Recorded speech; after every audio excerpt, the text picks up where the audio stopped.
because we had been off for probably about, let me think. Not since, we haven't done this since 2016. So it's been a very, very long time that we've done this. And so yeah, it'll be very good to finally do another episode and get an interview in. We got Lance on the show today, so we are going to give him a call. And yeah, we're going to do this interview. I'll just put the call through now.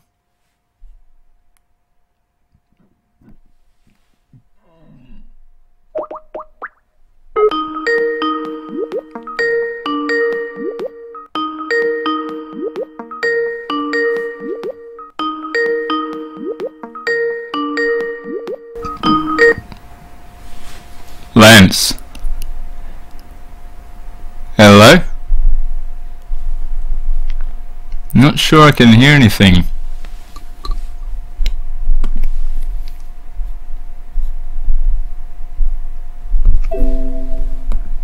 Wait a minute.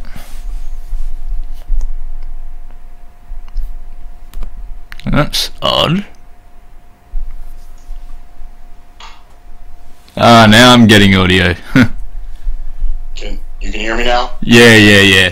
For some weird reason, my audio was being fed through to my microphone.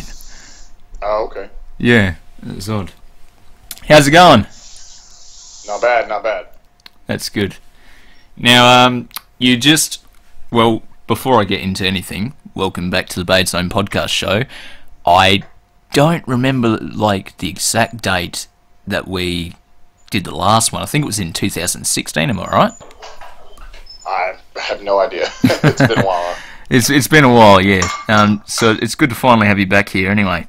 Well, Lance, you did the Wrestle Kingdom 12 show recently, and that's probably been the most hyped wrestling show that has been presented to fans in quite a while, because you know, you had a dream match like Kenny Omega versus Chris Jericho, and you know, the main event as well was such a big match. But what was it like for you to be on that card and perform there and just be a part of that spectacle? Well, I mean, for me, it wasn't my first Wrestle Kingdom, and I think that's a misconception by a lot of people, you know, because there's a lot of new fans to New Japan Pro Wrestling, which is an amazing, cool thing. Yeah, that's right. I think they got over 10,000 new subscribers just for Wrestle Kingdom or something like that, from what I heard. You know, so a lot of people, amazingly, you know, they hadn't seen Smith and I together, and they, you know, after we won the tag championships back in September, they're like, when did they put these two guys together, and so on and so forth. And it's like, you know, we've been a tag team since 2012, myself and New Japan since 2011. So this is our fourth Wrestle Kingdom, our third time going in as the IWGP Tag Champion. So it's not that we hadn't been there before, but like you said, and like I just mentioned, you know, I think more eyes around the world were on this one than ever before. And in the fact, you know, it was the biggest crowd they've had in live attendance in over 10 years in the Tokyo Dome for New Japan. When you say the spectacle, it absolutely was, because it was the biggest spectacle they put on in a really long time. And like I said, with the advancement of New Japan's business as a whole around the world, you know, with the expansion that the New Japan world has created in the U.S. market, the U.K. market, you know, obviously their relationship with Mexico has been there for a long time.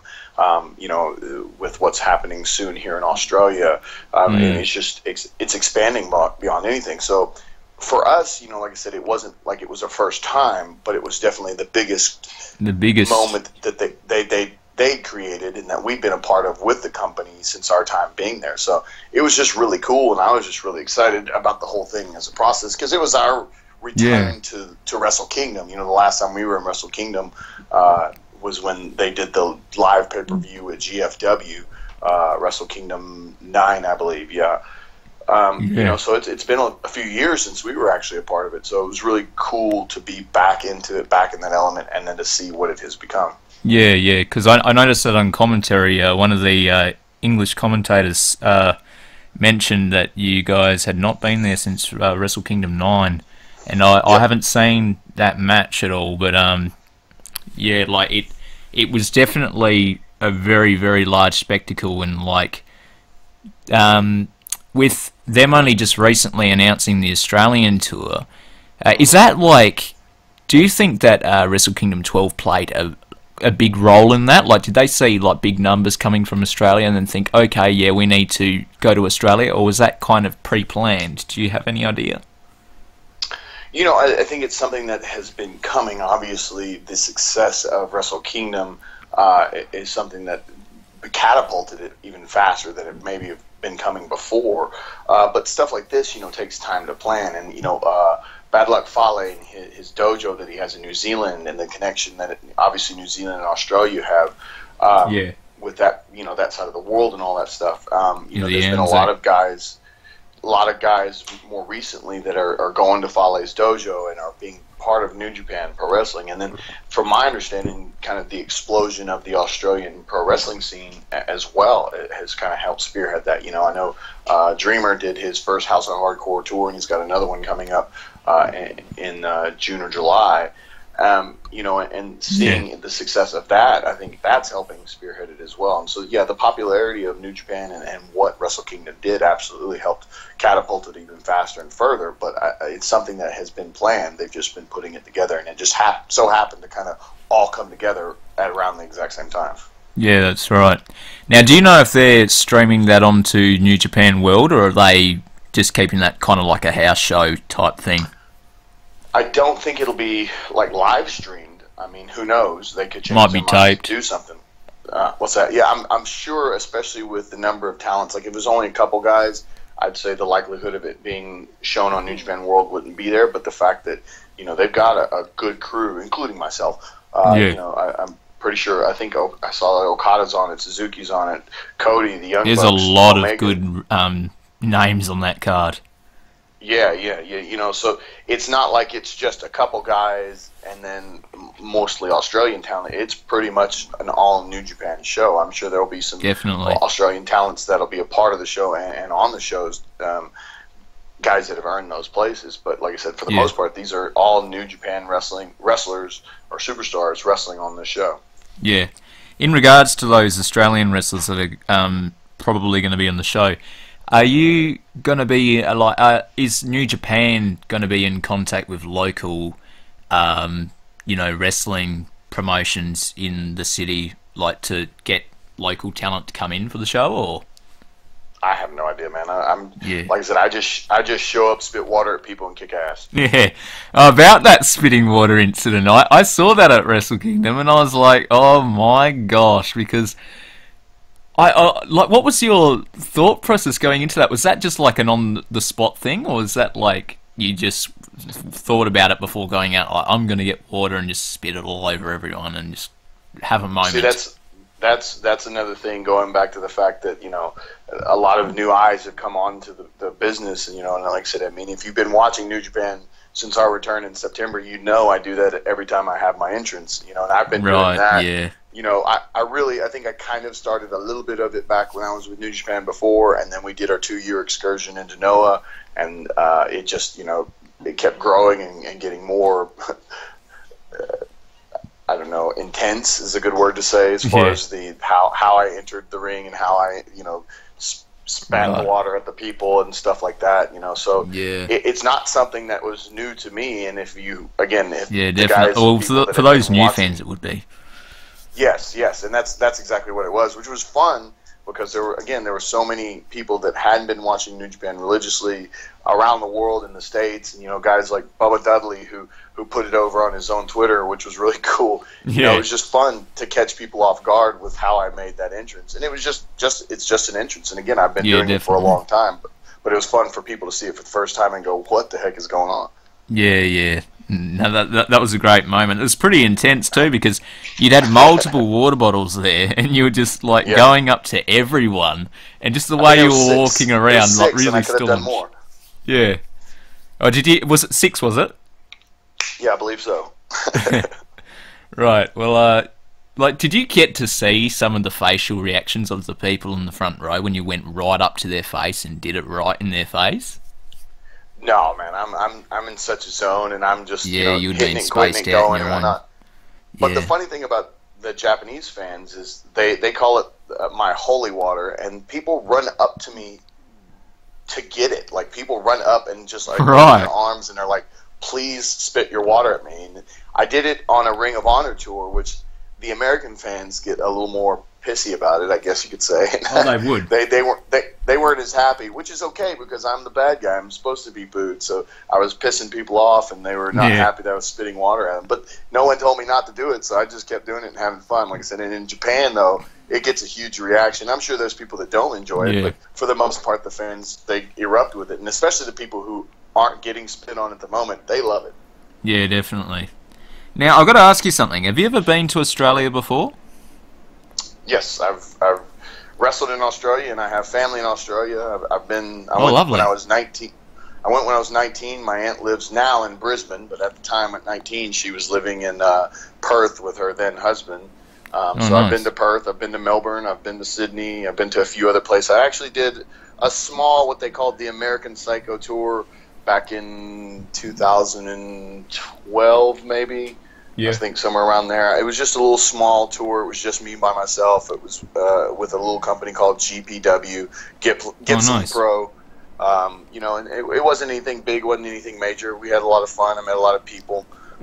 So yeah, I got to come over and wrestle in front of the Australian fans a little bit back in, like I said, 2012. Yeah. Oh, that's nice. In the year 2000. Was that in the year 2000, was it? 2012. Oh, 2012. Oh, nice. Yes. But you hadn't been over with the WWE at all, like, when you had your time with them, did you? No, I did not. Alright, yeah. Alright, well, I want to ask you something. I don't know if you keep Okay. up much with the product of pretty much the global dominator of wrestling, WWE. Mm-hmm. But, have you heard much about the Royal Rumble lately? I mean, obviously, it's. I mean, from what's on TV and the things that are going on, but if you're talking about something specific, I don't know exactly what you're speaking of. Like, because they've recently announced a women's Royal Rumble as well as the men's. Oh yeah, I know that. I think everybody does. Well, even if you're not watching the product, it's all over Twitter and social medias. yeah, that's right. Yeah, maybe I should have thought about that. Well, what are your predictions on who do you think that they would want to have be the women and the men to win that? Man, I have no idea. No clue. I mean, it's not. I mean, no clue in the sense that I watch the product because I still have friends that are working there. Yeah. I still enjoy pro wrestling as a whole. And, it's why I started definitely. watching it and became a fan, and then obviously got into the business and whatnot. But as far as making predictions, I'm not in that kind of boat there. All right. Yeah. No, fair enough. What do you think of the Universal Championship since they brought that in? Because they brought that in I think it was 2006. No, was it 2016 or 17? It's fairly recent though, but you've probably seen a bit of the Universal Championship. Mm-hmm. Yeah, like what are your thoughts on the Universal title? Being that they do have a split brand, and then we're wanting to have main champions on both brands. Obviously, the WWE title, which is on AJ Styles, which is an amazing success story in all of professional wrestling. Definitely. To the Universal title, and the fact that I know that Balor originally was the original champion, but an injury took him out of that situation. It's jumped around a couple times, obviously with the storyline they had last year with Goldberg and Brock. Yeah. And now Brock carrying the title with the aura that Brock brings into all of the business, and he's not, a guy that wrestles every week. He just shows up on special occasions, and he only wrestles special matches. Some people would argue that it's not defended enough and it's not seen enough. But at the same time, if he is a special attraction, you now make the title a special attraction as well. And that's right. I think when somebody actually takes that title from him, it'll actually be a bigger deal because he is that special attraction. So, you know, the fact that the title isn't on a consistent basis on TV, on Raw, I think that doesn't matter. I think if you're one of those people that are upset about that situation, I think you're looking at it the wrong way. He is a special attraction, therefore he's making the Universal title a special attraction. Yeah, that's right. I'm thinking they're probably going to give it to Reigns at Mania to take it off him, to kick out of the F5. Because who knows? Yeah, who knows? But it seems, and here's another question that I'm going to lead into, because lately I've noticed with and it's not just WWE, a lot of wrestling companies are now starting to do this a lot more, where they are protecting finishes a bit more, because with Lesnar and his run that he's had this year, like if you see throughout most of his matches that he's had, he'll end the match with one F5. And, you know, I've noticed this in even some of, like, New Japan's matches as well. What do you think about the whole, like, one finisher match over thing? Do you feel like it's better to sort of have, like, because for a while there, they were doing a lot of, like, you know, guys kicking out of 3 finishes and stuff like that, and like, what's your stance on it all? Do you feel like there needs to be multiple finishes done to put a guy away, or just like do the one and have it be like make the finisher look strong? I mean, you're asking from a different perspective rather than just watching it. I think if it's a certain situation, like a Mania, like a Royal Rumble, like if it's a story that has been built up and the guy has been feuding with somebody for a good long time, and maybe they've had a few matches and things like that, I think that is when you can maybe have a situation where a finish, guys are in such a strong fight and they're wanting to win so badly that they have just enough wherewithal to actually kick out of a finish. But in any normal circumstance, I personally believe, you know, that if a finish is hit, it shouldn't be. And unfortunately, and this is one of my issues with independent wrestling to some degree, independent wrestling is amazing and it's great and it's changing how this business is run. But the one thing that I don't agree with on the independent scene is that you do see just guys are hitting the most amazing moves and these amazing finishes, and even their own finishes that they're ultimately going to use to win the matches with, and they're hitting them multiple times, or they're hitting them off of higher elements, and you know, they're making them bigger too and better, often. and you know, they're making them more special, but then they're not special because guys are just kicking out because it's just for the moment, it's just for the pop of the crowd. And you know, I personally like my finish moves. You know, I have a singles finish move I call the blackout, and when I do it, nobody kicks out. You know, the killer bomb, you know, with Smith and I has very, very, very rarely ever been kicked out of. And when it has been, eventually either we're beaten, which is very few and far between, or we finally hit it a second time, and then that's it. You know, there's never been somebody that's kicked out of our finish, the killer bomb, multiple times.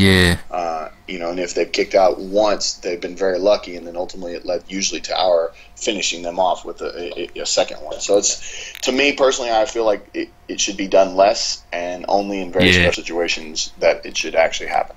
Yeah, I agree with you on that. Now, there's actually something that they mentioned on commentary as well that I wanted to ask you. It's about your like undefeated run. I heard that you had not been pinned or submitted or something for like a large number of days. Now, like, tell me the story about that. I just think the comment was about 2017, but you have to take into respect that I was out of action for most of 2017. Right. We made our return to New Japan at the New Year's Dash 2017. Then we joined the New Beginning tour, but I was only a part about half of that tour, and then I had to have my herniation surgery while I was in Japan, and so I wasn't in action at all for like 7 or 8 months. And then, you know, when we finally made our return, like I said, like they mentioned, you know, in our time in New Japan, I had not been pinned. So, my 2017, as far as New Japan was concerned, was undefeated. But, again, half of it I wasn't even working. Yeah, how are you feeling since that major injury you had? Because I'm pretty sure you were out for like 6 months. Am I right? 6 to 9. 7 plus. I mean, I think I Yeah. made my return to pro wrestling at a show in Austin, Texas called Wrestle Circus, which is an awesome show. They actually broadcast on Twitch, so a lot of people, were seeing what they were doing. But I think I made that return about 7.5 months post surgery. But that was a very quick, very strong, one-sided match for me. And then, I had a couple matches on the independent scene here in Texas from that point on. Yeah. And then I think I made my return to New Japan on the final day of the G1, but that was just a surprise attack return. And then finally started wrestling for New Japan in September. So the surgery was in February 11th of 2017, and then I made my return to actually wrestling for New Japan in September of 2017. Yeah. I actually got to see quite a bit of that G1. Who did you attack on that though? Because I don't really remember it. The G1 final day, we attacked both God and War Machine. Oh yeah.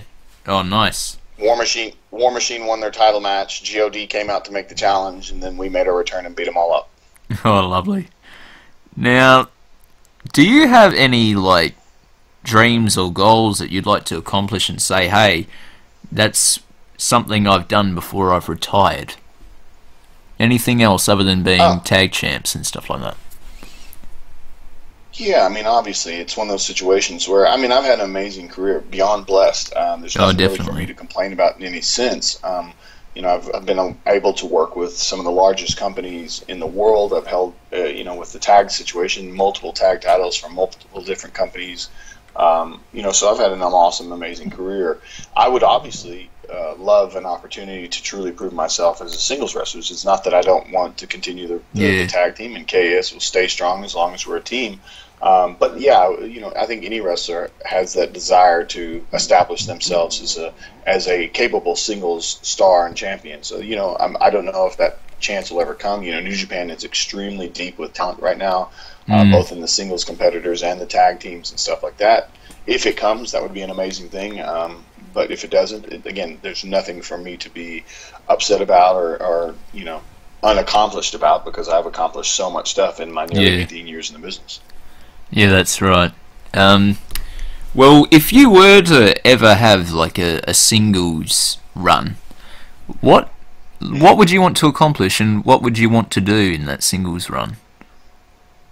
Well, I mean, being that I'm in New Japan, obviously the IWGP Heavyweight title. I mean, obviously definitely. Their Heavyweight title and their Intercontinental title have been really close in connection, and then obviously now we have a U.S. title that Kenny Omega holds.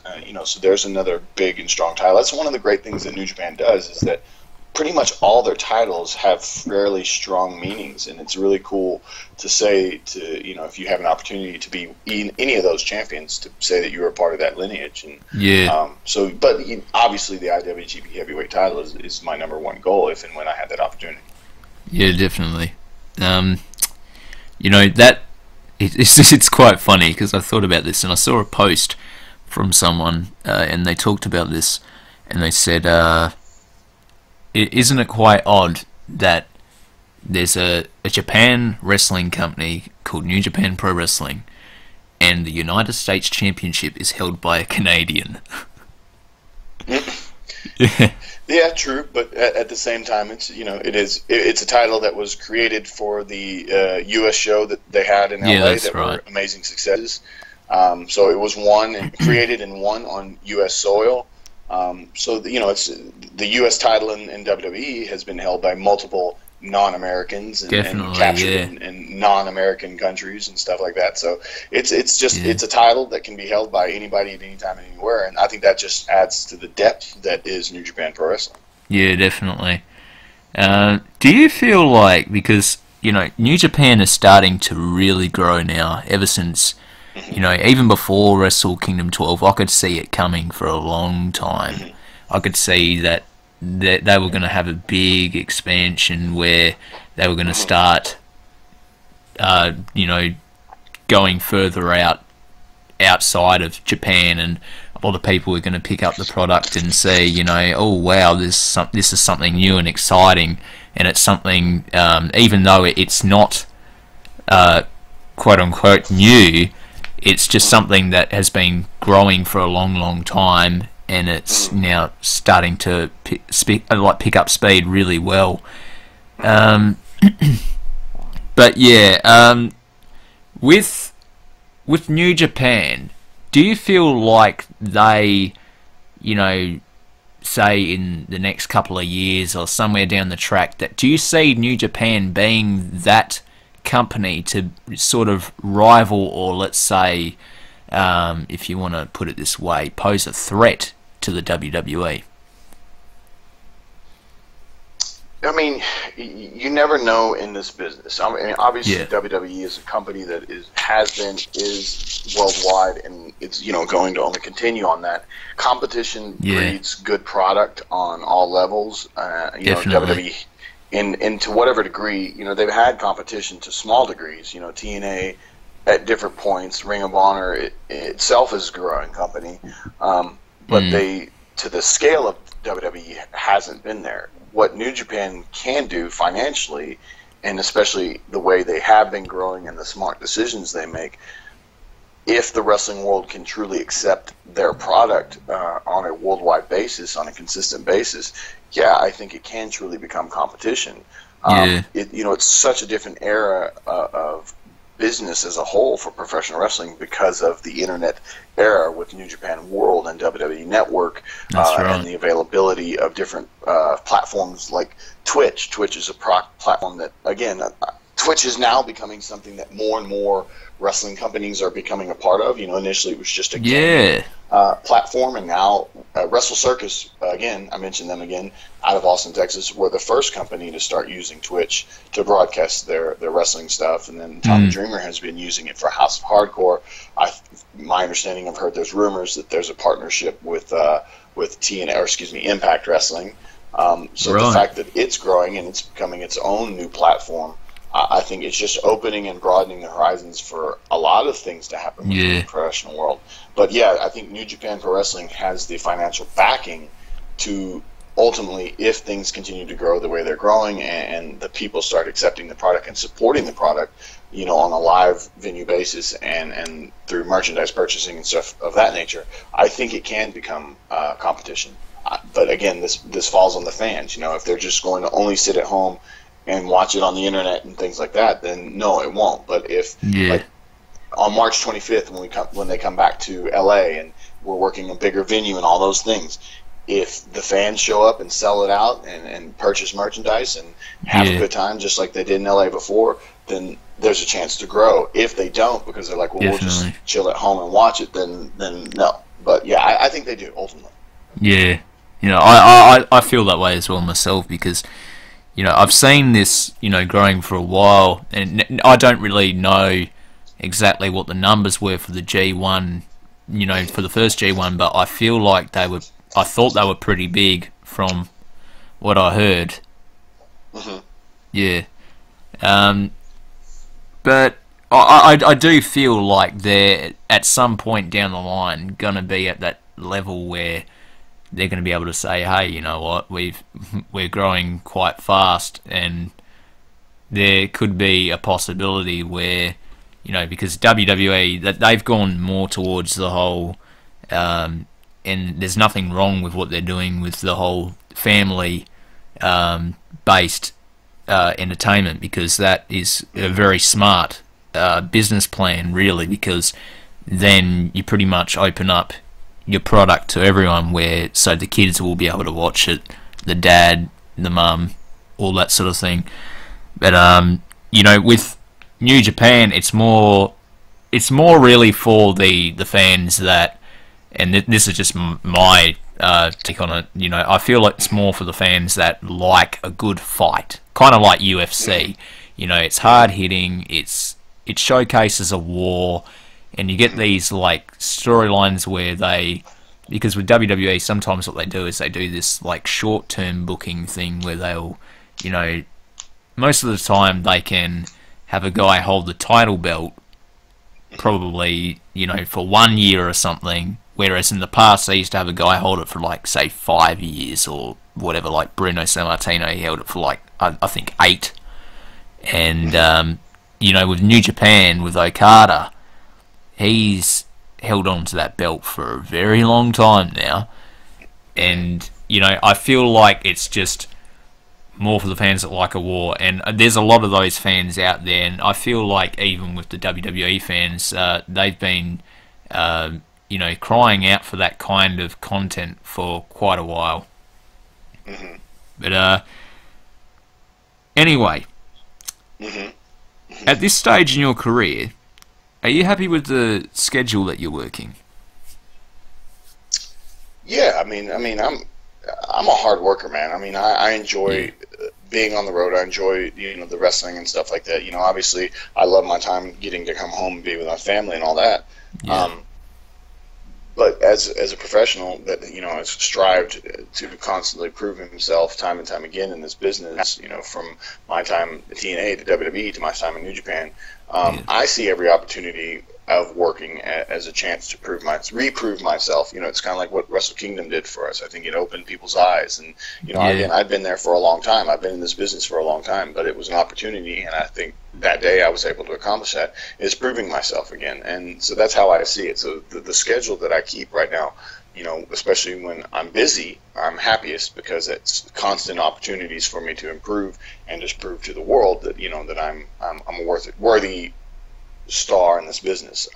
So I enjoy it. You know, I mean, there's nothing. I'm not looking for it to slow down. I'm not looking for it to, you know, taper off. I'm not looking for anything easier. I'm definitely looking for every opportunity to get out there and show them what I can do and to improve on it. Yeah, definitely. Now, so how is the, you know, the schedule for NJPW? Is it like, what would you feel would be more grueling? Is like TNA, WWE, or NJPW? Like, what's more impacting on your body? I mean, Impact right now is a company that only, you know, films. You know, I think they're in Orlando right now filming, but they're probably going to film for 6 or 7 days straight, which is a hard, grueling thing in itself. WWE is a company that is on the road every single week. You know, and then when they do their European tours and stuff like that, they'll go straight from TV, Raw and SmackDown, out on the road, wrestle for, you know, 2 weeks, pretty much every day straight, and then go straight back to TV, you know, and within 2 weeks in the U.S. So that in itself is extremely grueling. New Japan is stepping up as far as the grueling nature of each tour. Like, we did the Tag League tour. I think we were there for 24 days, and we did 19 different events in 19 different cities. So we were constantly on the road, you know, in a different hotel every night and things like that, you know. But then, you know, I do get to come home for 2 or 3 weeks, working a few independent shots, you know, in the States on the weekends. But then, you know, I go back for Wrestle Kingdom, which is 2 shows. Now I'm back home.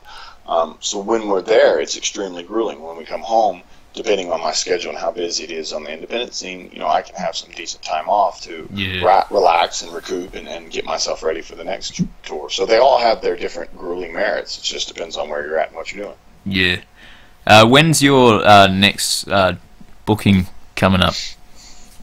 Like, when's your next date? Just in general, or for New Japan? Well, in general, in New Japan, really. Well, I mean, I like I said, I have this weekend. I'm working for a company called Lion Pride Sports, and we're doing 2 shows, one in Caldwell, Texas, one in College Station, Texas. The weekend after that, I have a big show with IWR in Dallas area. Then the 25th, I have another one in the Dallas area with a company called PWR, Pro Wrestling Religion. You know, and then just kind of continues on past that. My next New Japan booking is the Australian tour, which is February 16th, 17th, 18th, and 19th.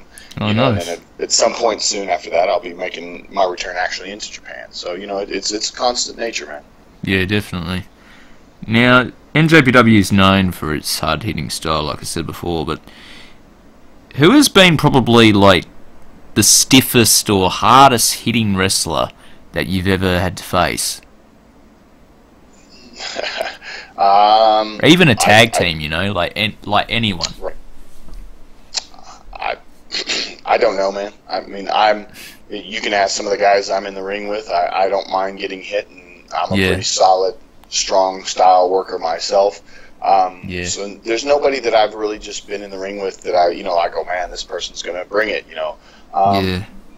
There's a lot of guys that have different styles and bring it in different ways, and there's some guys on the independent level that I've stepped in the ring with, and I know when I step in the ring with them, it's going to be a hell of a battle.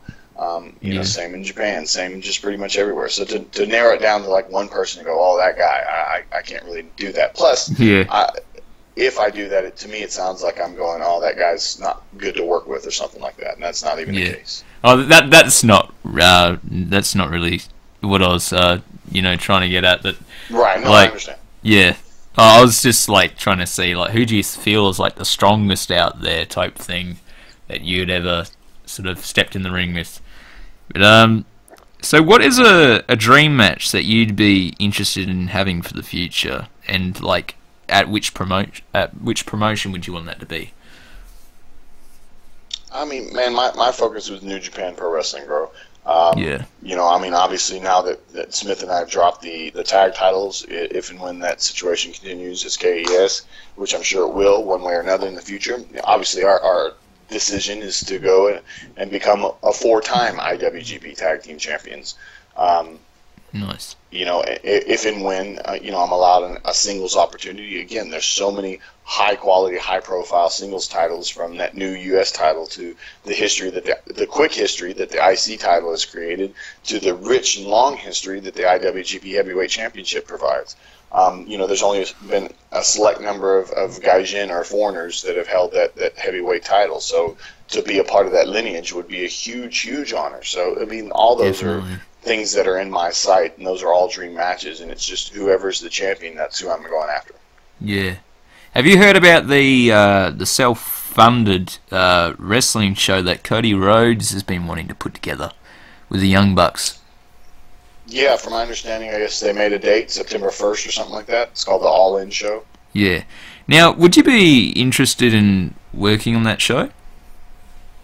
Yeah, absolutely. I mean, I'm just a consummate worker, man. I'm one of those guys who, again, is trying to prove himself at every moment that I can. And there's going to be a lot of eyes, especially in the U.S., on that show because it's a company being made, or not necessarily a company, but a show that's being created by talents that have, you can't deny what the Young Bucks have done in the world of professional wrestling, being that they're outside of, the major organizations in whatever sense. They are under contract with Ring of Honor.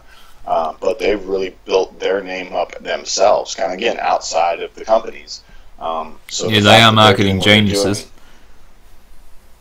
Yeah, marketing geniuses, yeah. And then you got Cody and Kenny and a lot of the Bullet Club guys that are already obviously going to be involved in the show. And I'm not a part of that Bullet Club, so if and when they wanted KES or myself to be a part of that, it would be a huge honor, because I believe it can and will be a success, especially if the fans support it. Definitely. And I hope they do. I really hope they do.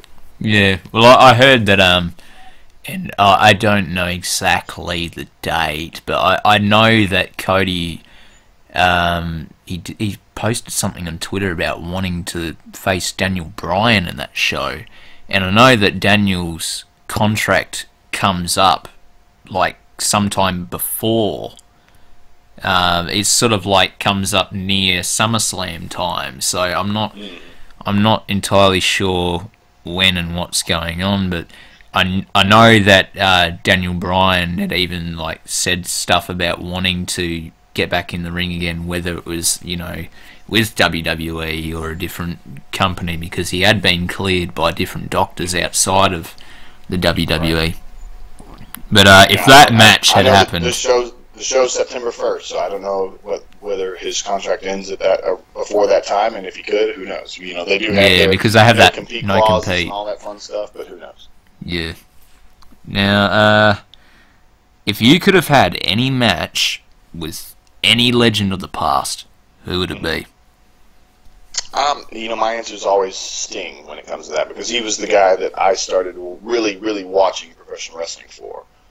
So he was the guy that got me interested to the point where when I had the opportunity to get in the business, I jumped at it. So he's the guy, and I had the opportunities to not wrestling, but to work with him in the same company when I was at TNA.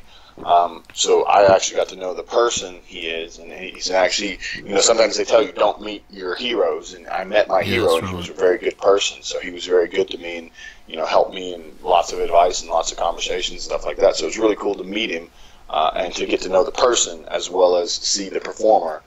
So if I had the opportunity to have that one dream legend match, it would probably be Sting. Yeah.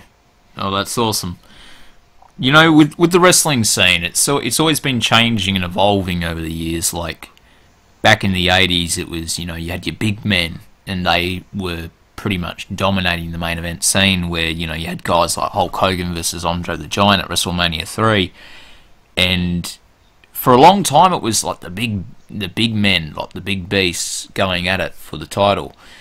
But, a couple of years back, things started to change a bit, and you started seeing, a lot younger and even like smaller guys going for the title, and different styles of wrestling coming in. So it wasn't all just big man versus big man and like powerbomb, all that sort of thing. You started seeing more high flying. Are you happy with like where wrestling is these days and like where it's headed? To a degree, yeah. I think the amazing amounts of athleticism that have been interjected into professional wrestling is something that's changed the art form of professional wrestling in a much, much better way. There's a lot of history to this business. Obviously, we didn't get to where we are now without where it started and where we came from. I've watched some very old school wrestling, and I appreciate what it is and what it's done, but I'm usually not very entertained by it because I feel like it's very clunky and it's not very well put together and certain things like that. And I'm not disrespecting it, it's just that's how I view it. With what it is today, the only thing that I'm not a huge fan of today is the fact that I feel like a lot of guys and girls are only working for the momentary pop, for the momentary reaction. And the problem to me with that, and I use this in any advice that I give to guys or girls who ask for the advice, is that if and when fans come and watch a show and the only thing they remember is the moves you did, not you specifically, then you're not accomplishing your goal in the business of professional wrestling, because there's always going to be somebody that can do what you do bigger, faster, and stronger. Yeah, that's right. But if and when they leave that show and they remember who you are, your personality, your character, if you leave your mark in their mind and they're wanting to see you specifically on each and every show, and not because of the moves you do, but because of the personality you present, then going forward, whatever moves that you choose to do will get a reaction because people were coming to see you. If they remember your name, if they leave going, I want to see Lance Hoyt, Lance Archer, the American Psycho, if they go, I got to see that guy. It's like the water bottle thing.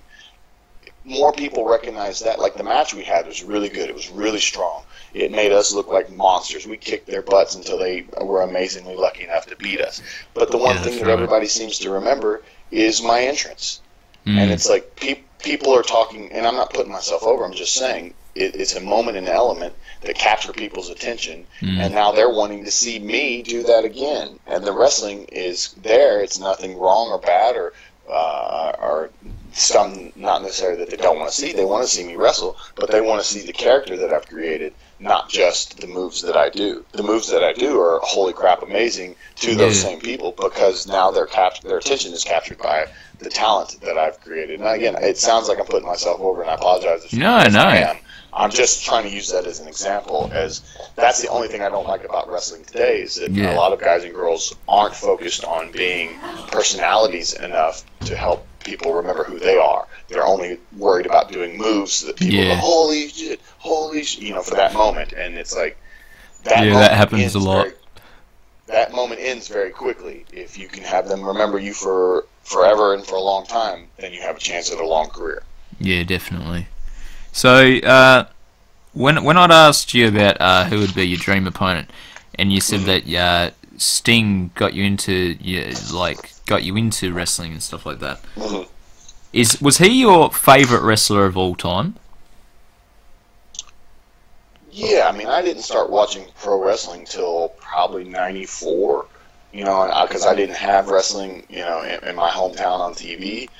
So I didn't start watching wrestling till Nitro was on TV in my hometown. And, you know, that was around the time that Sting adapted the Crow persona, and I was a real big fan of the movie The Crow. So, again, he was the reason I started watching professional wrestling as a whole. So, yeah, for me, he's my favorite of all time. I mean, obviously I have guys that I've emulated and looked up to, guys like The Undertaker and stuff like that. Yeah. You know, any of the monsters, Kane, stuff like that, you know. Mike Awesome, you know, another guy that kind of transcended being a big guy. You know, he did stuff that big guys don't normally or weren't supposed to do. And, you know, I like to kind of fashion myself in that same era as well. You know, there's a lot of guys that I looked up to and were fans of. But, yeah, Sting's probably my all-time. Yeah, and, like, even with talking about, like, big guys that could do, like, decent moves, even Vader, he could do the moonsault. Oh yeah, and that was a shock as well, because he's a pretty big guy, Vader. Yeah, I mean, I do a moonsault, and it's amazing. I've been doing them since I more or less started in this business, but I only do them at special occasions for special reasons, and it always seems to catch people off guard. They're like, "Oh my God, I didn't know you could do that!" And it's like, "Yeah, I've been doing it for a while. I just don't do them every single match." Yeah, and even Lesnar, he used to do the shooting star press. He only did it once, but. Sadly, he botched it, and I knew when he was going for it, I was like, dude, he's too far away, you need to drag him closer, because Kurt was, like, really far out, and I'm like, shit, Lesnar, you're going up there, and it's like, he's really far away, and I thought, no way, he's not going to make that, because it was just so far, like, the distance was ridiculous, and, like, but he got it.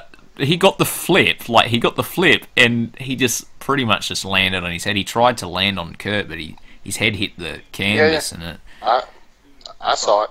Yeah, but it was a pretty great moment, and it is really an awesome thing when you can see like a guy of a bigger size able to do such a big move like that, and like you said, with you know, people trying to do all these big moves all the time, and they're making it all about that, and they do it so often, and then, you know, people can sort of, you know, you want to get them to remember, you know, the character, and people like Lesnar didn't always do that, and, you know, that was a big moment, so that's pretty cool.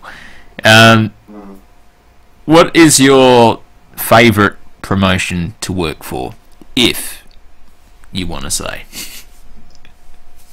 I mean, obviously, my time in New Japan has been the best part of my career. So, you know, as far as major companies are concerned, New Japan Pro Wrestling is my number one. It's a company that allowed me to really branch out, find myself, become the talent, the wrestler, the monster, the crazy guy that should have probably always been in my career. But, you know, my time in TNA and WWE were very wavering. The opportunities I received, you know, working with TNA and a lot of its first were awesome, amazing things. Working in WWE just as a whole, and, you know, getting to walk out and actually wrestle to some degree at WrestleMania, amazing.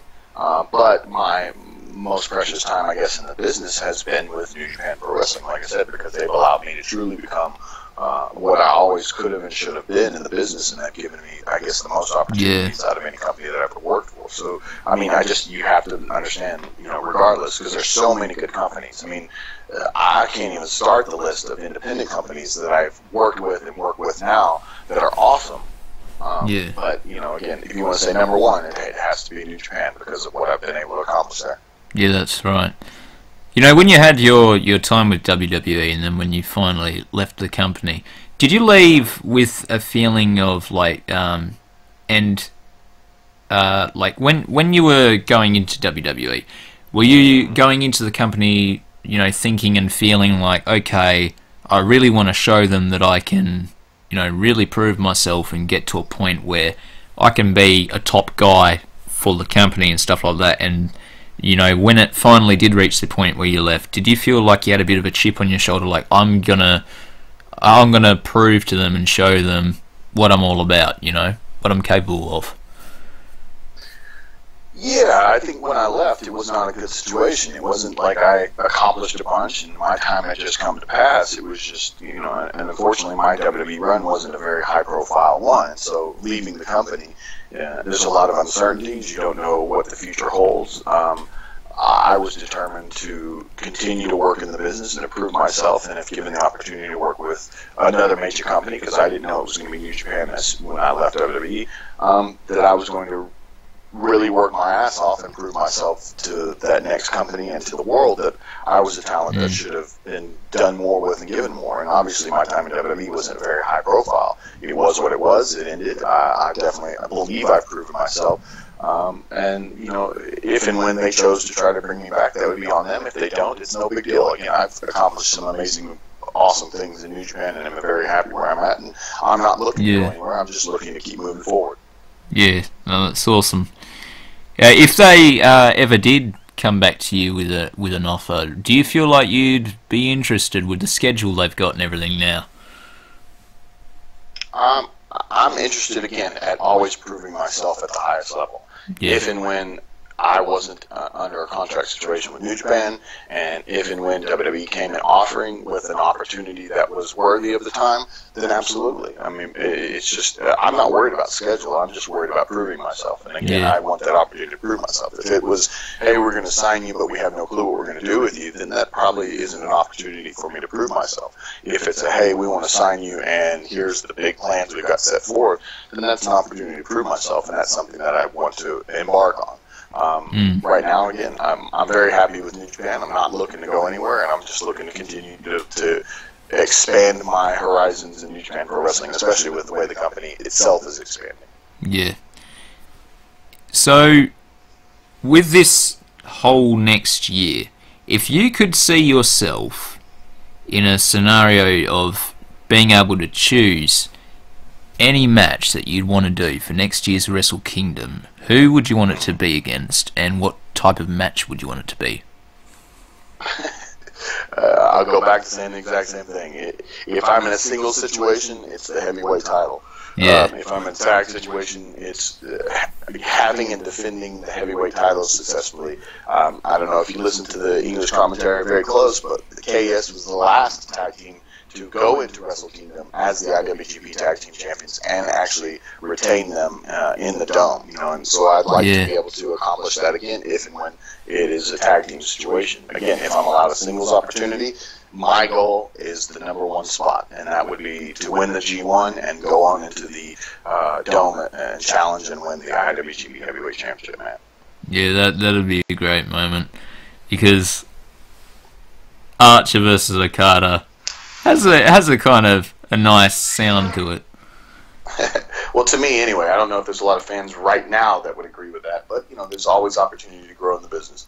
Well, if you look at yourself, you're pretty much a walking beast, really. Like, I know you're in a tag team right now, but you've got the size and everything. You've got the look, and even like with some of the antics that you have, like the way you hold yourself in the ring and walk around and all that. There's a character there that really could be built up to be like a really good singles heel. Yeah, I think so too. So how do you feel about with your time now with the Killer Elite squad? Are you happy to stay like being a tag team for like how do you want that to play out? Like, do you want that to go on for like a couple more years, or like maybe just a couple more months, or like when do you want that to end? I have no desire for it to end, man.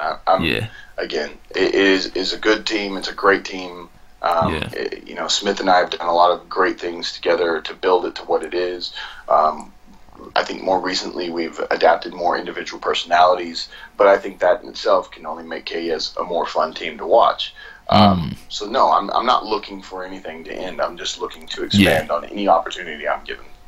Yeah, no, that's right. Well, even Bullet Club have done that, where they haven't really broke up their team. It's just they've gone and achieved certain things because I thought about it and I was like, okay, well, maybe I thought about it a bit wrong, because I thought, okay, well, if they were both going to go off and do singles things, maybe they'd split the team and then, go off and do their own separate things. But you're actually kind of right there, because you could still stay in the team and then go and, do, a singles run. You don't have to split up the team. You just have to go and do whatever you're going to do on your individual self and then move forward from that, man. Yeah. Now, last question. All right. Do you enjoy working as a heel or a babyface more? Because I don't think I have ever seen a time where you've worked as a babyface. Like, have you ever worked as a babyface? Yeah, I was Hoytomania during my TNA times was probably one of my more interesting, fun times as a babyface within professional wrestling. And, I work a babyface kind of role a lot of times when I'm in and around Dallas or Texas, because I've been around here for so long, and then I have, I guess, you want to say, a little bit of a star quality behind me because of what I've been allowed to do in this business. So a lot of times I'm not necessarily the bad guy when I work in my home state or hometown and things like that. And like I said, at TNA, my Hoytomania days was very much a big babyface run. Yeah. I haven't done that in a long time on any large-scale basis. Whether it would be successful, who knows, in Njpw, but like I said, with the way the fans react to the water spitting, running up and wanting it to be done to them, and just the energy that I can project, I don't think it's something that couldn't be done. But right now, it's very successful being the bad guy in New Japan Pro Wrestling. So I'm good with where I'm at and what I'm doing. But again, any opportunity to prove myself is something that I look forward to. That's awesome. Now, I'm actually, because I thought of this, right? I'm going to give you one more question.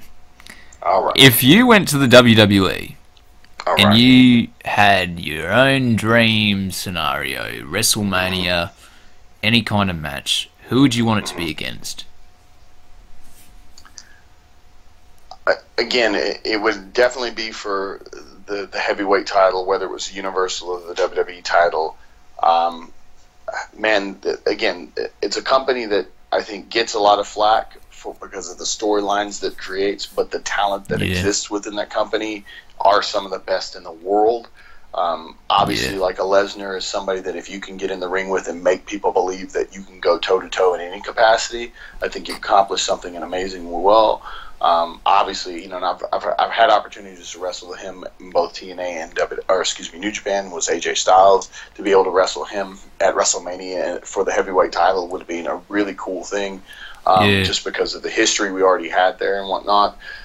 Guys that I haven't had really any opportunities to wrestle against, obviously John Cena, a guy who's encompassed professional wrestling as a whole and going now far above and beyond what professional wrestling is. He's moving into the world of acting in a very successful way now, whereas in the beginning it wasn't as successful, but what he's doing now I think is being very successful for him. So to have matches with guys like that, I mean, unfortunately, I don't know what the Undertaker's future is, but to have a match with the Undertaker at the WrestleMania would be an amazing, beyond cool experience, just to stand in the ring during his entrance and stuff like that. The list goes on and on. So to ask, it's just for me, it's mainly like who's the champion and who's the main event, and that's where I'd want to be. Yeah, definitely. That's awesome.